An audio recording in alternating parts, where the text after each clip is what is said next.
Deputado, boa tarde. Aqui é André Trigueiro. O senhor é jovem, o partido do senhor também é jovem, inclusive se chama Partido Novo.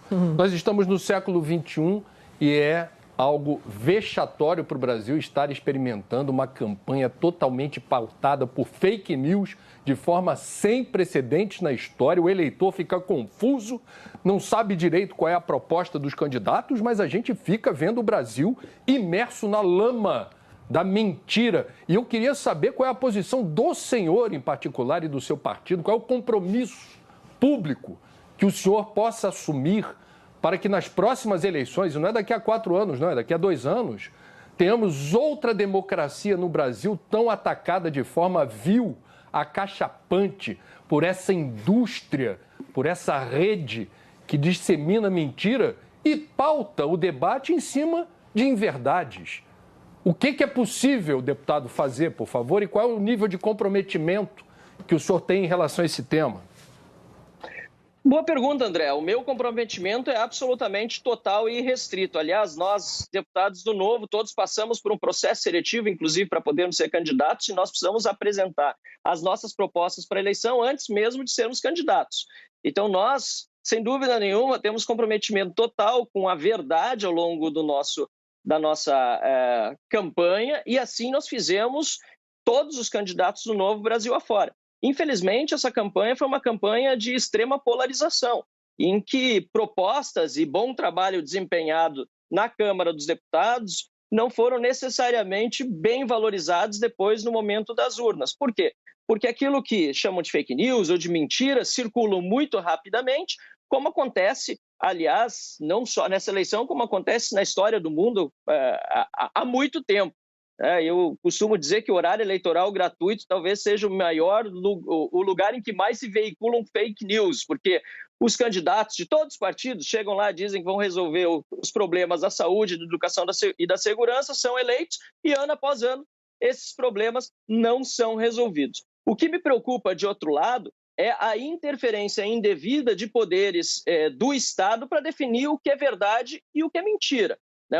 Quem deve definir o que é verdade e o que é mentira é a própria sociedade, avaliando bem as propostas, tendo uma cultura política mais avançada. E nisso os meios de comunicação também detêm uma responsabilidade enorme. Lamentavelmente, o que nós estamos vendo neste momento é um tribunal como o Tribunal Superior Eleitoral tomando iniciativas, inclusive fora do escopo da sua atuação, que a atuação deve ser feita dentro da lei e dentro da Constituição, emitindo uma resolução, agora há poucos dias do final da campanha, que não respeita sequer a regra de que resoluções impactando nas eleições atuais só poderiam ser assinadas e decididas pela Corte até março deste ano.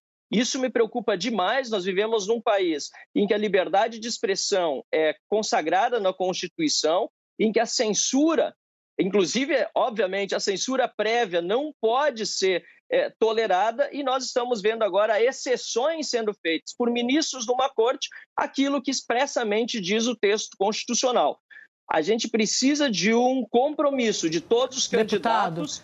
Deixa eu só... muito claro. Desculpa interromper o senhor, mas é porque o senhor está falando de responsabilidade. O senhor tem toda a razão.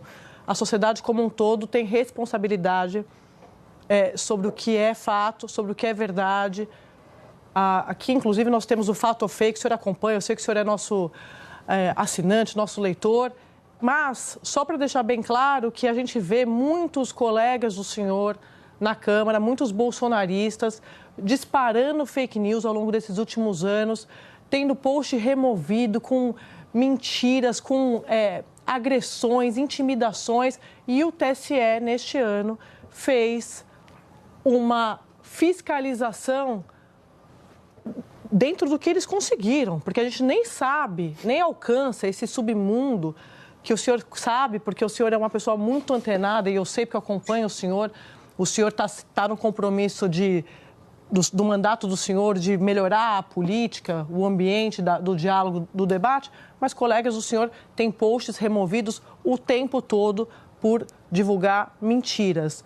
Só para a gente deixar bem claro que o TSE está fazendo é uma fiscalização André, com responsabilidade, assim como a Câmara deveria fazer, o Senado deveria fazer. Eu estou falando dos senadores e dos deputados, cada um com a sua responsabilidade. A crítica do senhor está aceita, mas só quis interromper para falar sobre... Não, eu acho que nós precisamos só colocar proporcionalidade aqui, porque se tem alguém que entende de fake news e de ataques, sou eu em relação a muitos ataques que recebi de petistas ao longo da minha trajetória, inclusive como deputado estadual aqui na Assembleia Legislativa. Estou emprestando nesse momento o gabinete do deputado José Rieso, que é do PT, do Novo, perdão, meu colega de partido, e aqui nesta Assembleia eu sofri fake news e mentiras contadas pelo PT extremamente graves e que não tiveram a mesma reação dos poderes constituídos como eu vejo hoje sendo feitas as atuações em cima daqueles que são considerados bolsonaristas. Eu não estou aqui passando pano para ninguém. Eu acho que todo mundo que fala mentira, todo mundo que espalha inverdades precisa ser levado à responsabilidade. Ai, que bom, deputado. Agora, para isso... Fiquei feliz agora, não tem passação de pano, né? De jeito nenhum, mas eu também não acho que o TSE deve fazer um papel que não é seu, de censor, muito menos que o jornalismo profissional concorde com isso. Eu acho que a censura é passado no Brasil e um passado terrível. Não cabe ao TSE censurar, muito menos fazer censura prévia. O que aconteceu com outro meio de comunicação, com a Jovem Pan, com a Brasil Paralelo, é um completo absurdo, é uma extrapolação das funções do Tribunal Superior Eleitoral, e eu não consigo assistir isso acontecendo e imaginar, eu que também sou jornalista, colegas jornalistas silenciando para isso, porque isso para mim também é passar pano sobre uma situação esdrúxula criada pelo Tribunal Superior Eleitoral nesse momento tão grave da nossa nação.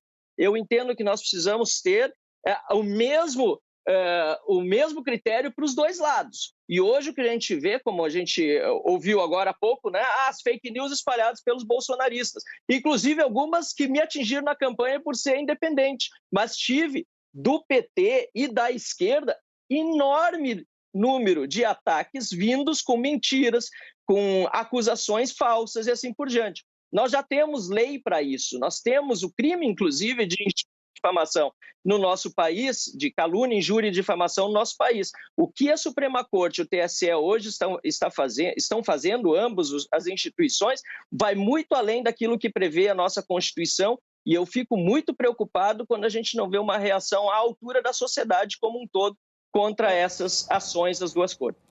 Deputado, a gente vai fazer um intervalo para a gente